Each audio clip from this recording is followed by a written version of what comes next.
আসসালামু আলাইকুম। গাজীপুর হটলাইনের পক্ষ থেকে সবাইকে জানাই মোবারকবাদ। ঐতিহাসিক রাজবাড়ী মাঠ সংলগ্ন জেলা প্রশাসকের কার্যালয়ের অপোজিটে আমাদের কিছু দিনী ভাইরা একত্রিত হয়েছেন একটি মানবিক আবেদন নিয়ে। সেটা হলো ইসলামী গবেষক এবং চিন্তাবিদ, অনেকেরই প্রিয় মুখ আবু তোহা মোহাম্মদ আদনান, যিনি গত 3 দিন আগে না 4 দিন হয়েছে না, গত বৃহস্পতিবার উনি ওনার গাড়ি থেকে যাত্রাপথে নিখোঁজ হন।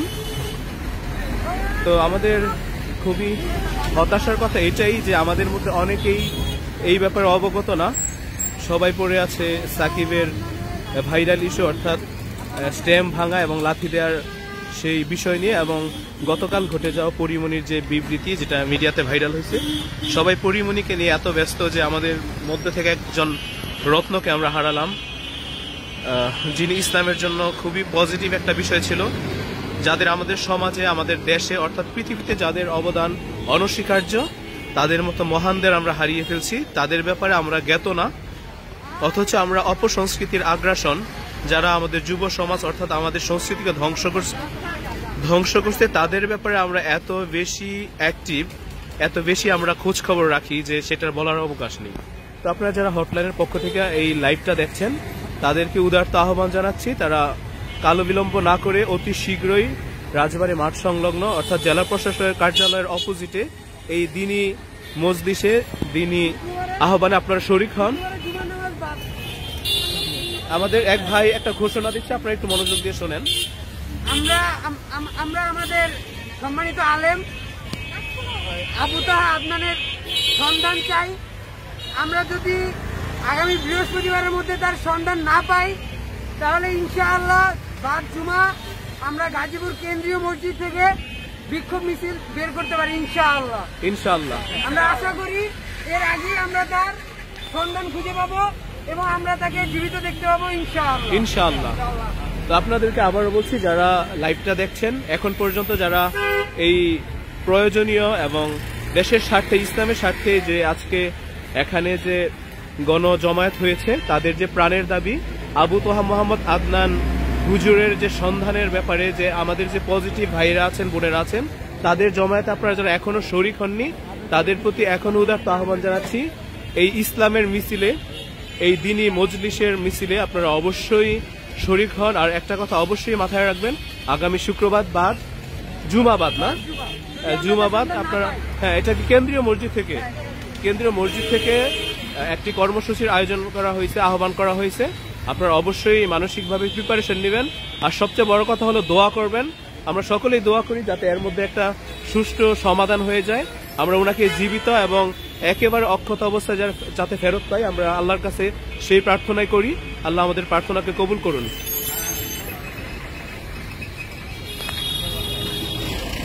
লাইভটা এখন পর্যন্ত যারা দেখছেন কিংবা পরবর্তী সময় দেখবেন, তাদেরকে আবারও বলছি, আপনারা যে যে অবস্থান থেকে আসেন না কেন, আপনারা প্রতিবাদ করুন। আপনাদের প্রতিবাদের এক একটা পর্যায়ে, এক একটা অংশগ্রহণই জিহাদের জন্য এবং ইসলামের জন্য যে ত্যাগের বিষয়গুলো থাকে সেগুলো পূর্ণ হবে। আর আরেকটা বিষয় আপনাদের এটাই বলি, সেটা হলো আমরা অপসংস্কৃতিতে এত বেশি নিমজ্জিত হয়ে গেছি যে যেখানে আমাদের সমাজের সবচেয়ে বড় গুরুত্বপূর্ণ যেসব মানুষ, যাদেরকে আল্লাহ তাআলা জমিনের খুঁটি হিসাবে দুনিয়াতে পাঠাইছেন, যাদের উসিলায় এখন পর্যন্ত পৃথিবী টিকে আছে, তাদের ব্যাপারে আমাদের উদাসীনতা আসলে আমাদের ধর্মকে এবং আমাদের ব্যক্তিগত যে ঈমানকে সেটাকে অবশ্যই উপহাস করে। আমরা পড়ে আছি। মিডিয়া কোনোভাবে এই বিষয়টা আমলে নিচ্ছে না, বরঞ্চ মিডিয়া আজকে দেখলাম নিউজ 24 বিভ্রান্তিকর তথ্য ছড়াচ্ছে। নিউজ 24 এক প্রতিবেদনে দেখলাম যেটা, যে তারা বলতেছে যে আবু তোহা আদনান, একটু জোরে আমাদের আবু তোহা আদনান যে বিষয়গুলো তরুণদের উদ্দেশ্যে বলছে সেগুলো সম্পূর্ণরূপে বিভ্রান্তিকর এবং বানোয়াট, ইসলামের সাথে সাংঘর্ষিক। এরকম তাদের কথাবার্তা এরকম বোঝা যাচ্ছে যে তারা তরুণদের ব্রেন ওয়াশ করতেছে, কিন্তু আসলে যারা তার ভিডিও শুনেন নাই বা দেখেন নাই, তারা অবশ্যই দেখবেন যে তিনি যুবকদের উদ্দেশ্যে কি বলছেন বা যুবকদেরকে কি নসিহত করছেন। তার মূলতই তার মনে করেন যে আলোচনা মূল বক্তব্য বিষয়গুলো ছিল, সেগুলো হলো মহানবী সাল্লাল্লাহু আলাইহি ওয়াসাল্লামের করা ভবিষ্যৎবাণী সম্পর্কে, শেষ জামানা কি কি হইতে যাচ্ছে বা হচ্ছে, দাজ্জালের কিরকম ফিতনা, আমরা কিরকম ফিতনার মধ্যে বসবাস করতেছি, আসি এখন স্টিল, সেই সকল বিষয়গুলো উনি বক্তব্যের মাধ্যমে স্পষ্টভাবে ফুটাই তুলছে। যার কারণে আমার মতো আরো হাজারো তরুণ আছে বাংলাদেশে আনাচে কানাচে যারা ওনাকে ফলো করে।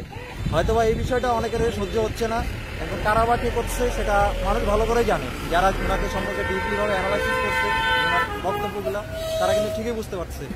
তো আমাদের সবাইকে সচেতন হয়ে এগিয়ে আসা উচিত। ইনশাআল্লাহ আগামী শুক্রবার আমরা বাদ জুম্মা একটা বিক্ষোভ আন্দোলনের ডাক দিয়েছি, আপনারা সবাই ও শরীর। আজকে আমরা একজন ভাগ্যবানের সাথে কথা বলছি।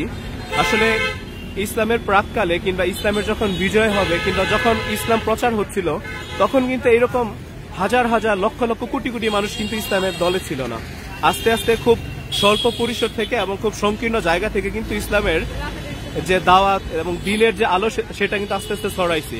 তো আমরা কিন্তু দেখতে পাচ্ছি এমন একটা ব্যস্ত এলাকার রাজবাড়ির মাঠে কিন্তু অগণিত মানুষ যারা ফুচকা খেতে, বিভিন্ন বিনোদনের জন্য অনেকে আসছেন জোড়ায় জোড়ায় এখানে আড্ডা মারার জন্য। কিন্তু এত মানুষের ভিড়ে মাত্র কয়েকটা মানুষ আছে যারা ঠিকই আবু তোহা মোহাম্মদ আদনান হুজুরের যে উনার যে ব্যক্তিগত যে প্রবৃত্তি আছে, উনার যে ব্যক্তিগত সত্তা, অর্থাৎ উনার যে বাংলাদেশে যা কত বড় অবদান, সেটাকে বুকে লালন করে কয়েকজন মাত্র আসছেন যারা আজকের এই আন্দোলনের পৃষ্ঠপোষক, যারা এই আন্দোলনের প্রাণ। তো আমরা আবারও বলছি, আল্লাহ তাআলা প্রত্যেককেই নিরাপদে এবং হেফাজতে রাখুক এবং প্রত্যেকেই কবুল করে নেক আল্লাহ তাআলা তার দিনের জন্য। আর আরেকটা কথা আপনাদের আবারও বলি, খুবই হতাশা ব্যঞ্জনের একটা কথা, যে আমাদের সমাজে খুব কম মানুষেরই বোধোদয় হয়, খুব কম মানুষই একটা বিষয়ে জ্ঞাত যে আসলে কোন বিষয়ের উপরে আমাদের আন্দোলন হওয়া উচিত, কোন বিষয়ের উপরে আমাদের প্রত্যেকেরই তেজস্বিতা দেখানো উচিত, কিংবা কোন বিষয়ের উপরে আমরা আমাদের প্রত্যেকেরই বীরত্ব দেখাবো। আমরা আজকে আমাদের বিনোদন নিয়ে, আমরা রাজনীতি নিয়ে, কিংবা আমরা নিজেদের আখের গুছানোর জন্য যেখানে রক্তপাত করছি, সেখানে আমাদের ইসলামের উপর আঘাত আসছে। আমরা ইসলামের উপরে বারে বার অপশক্তি বিভিন্ন সময় বিভিন্নভাবে অপদস্থ করার চেষ্টা করছে, সেখানে আমাদের বিন্দু মাত্র পরিমাণ ভ্রুক্ষেপ নাই, আমরা কর্ণপাত করছি না। শুধুমাত্র আমরা এতটুকু বলবো, ইসলাম আমাদের অস্তিত্বে, আর যেহেতু ইসলামের উপর যত আঘাত আসে সেটা আমাদের অস্তিত্বের উপর আঘাত। তো আমাদের অস্তিত্ব টিকিয়ে রাখার জন্য, আমাদের ইসলামকে এস্টাবলিশ করার জন্য কিন্তু এমন যারা সমাজে এমন ধরনের উদ্যোগী নিয়ে এই ধরনের কাজে অংশগ্রহণ করেন, তাদেরকে আমরা সাধুবাদ জানাই, তাদের জন্য আমরা দোয়া করি। আমরা একে একে সবার মুখ থেকে শুনছি তাদের প্রাণের দাবি কি। আর আমাদের সবথেকে অবাক করা বিষয় হচ্ছে, আমাদের বড় বড় আলেমরা এই বিষয়ে চুপ। মিডিয়া হয়তো চুপ থাকতেই পারে, কিন্তু আলেমরা কেন চুপ? শায়েখ আহমদুল্লাহ যিনি আনুষঙ্গিক সকল ব্যাপারেই মতামত দিয়ে থাকেন, ফ্রি ফায়ার, পাবজি, টিকটক এইসব বিষয় নিয়েও তিনি কথা বলেন। সেখানে আমাদের আবু তোহা আদনান একজন জনপ্রিয় বক্তা এবং আলেম, সে নিখোঁজ আজকে 4 দিন ধরে, কিন্তু তিনি কোনো কথা বলছেন না। আমাদের প্রাণের লোক শায়েখ আহমদুল্লাহ কোনো কথা বলবেন না, এটা আমরা মেনে নিতে পারছি না। এদিকে ফেসবুকে একটা পোস্টও রিসেন্টলি ভাইরাল হয়েছে যে একটা ছেলে নাকি শায়েখ আহমদুল্লাহর পেজে কমেন্ট করেছিল যে আবু তোহা নিখোঁজ, আপনি কেন কোনো কিছু বলছেন না, তো তাকে নাকি ওই পেজ থেকে ব্যান করা হয়েছে। তো এইসব কথা আমাদের আন্তরিকভাবে ব্যথিত করছে।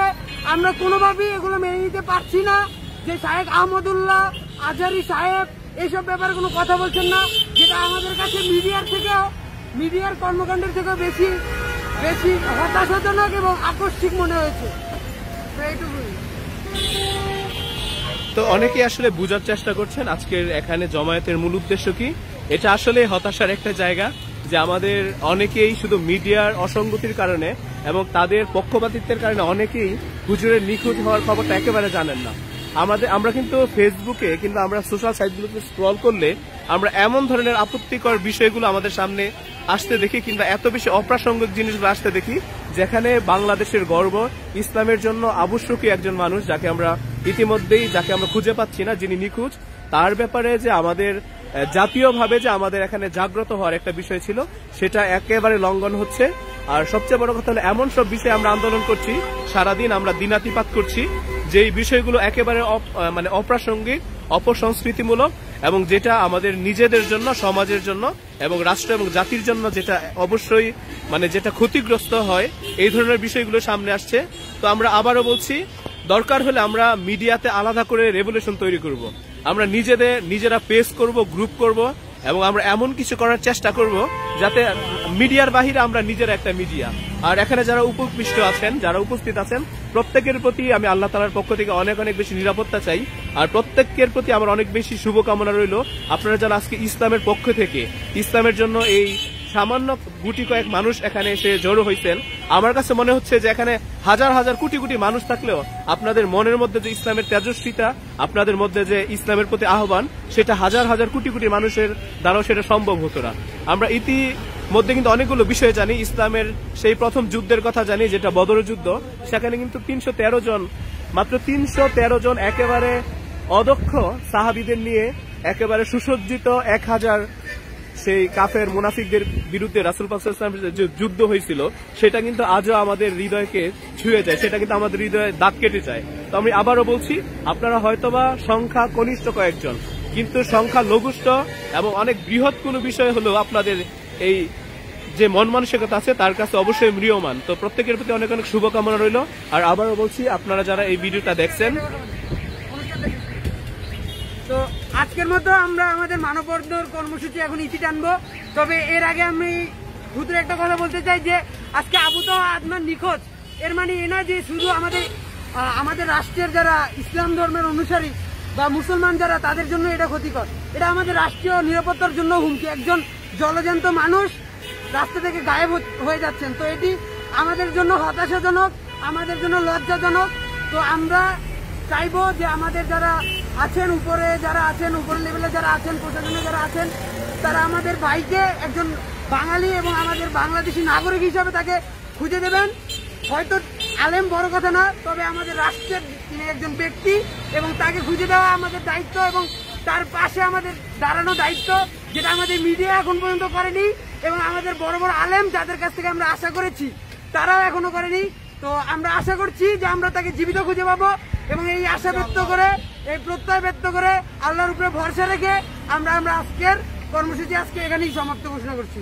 আর আরেকটা বিষয় সবাইকে জ্ঞাত করতে চাই, সেটা হলো আমি আসছি গাজীপুর হটলাইনের পক্ষ থেকে। আমি হটলাইন থেকে মূলত এই লাইভটা করছি। আমি প্রতিশ্রুতি দিচ্ছি, আমাদের যারা অ্যাডমিন মডারেটর প্যানেল আছে তারা সহ এই এরিয়ার মধ্যে যারা থাকে প্রত্যেকেই আন্দোলনে একাত্মতা পোষণ করলাম এবং ইনশাআল্লাহ আমরা সবাই থাকবো।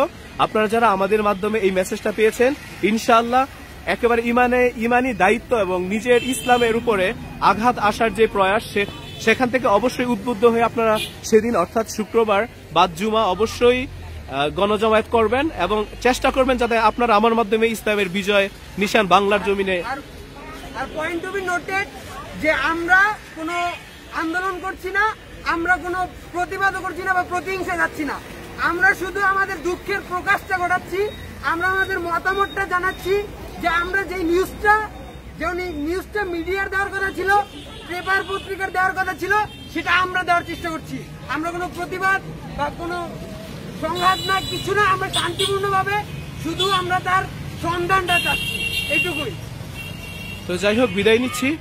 আল্লাহ তাআলা হুজুরকে আমাদের একটাই দাবি, আল্লাহ তাআলার কাছে চাইলে আল্লাহ তাআলা কাউকে নিরাশ করেন না।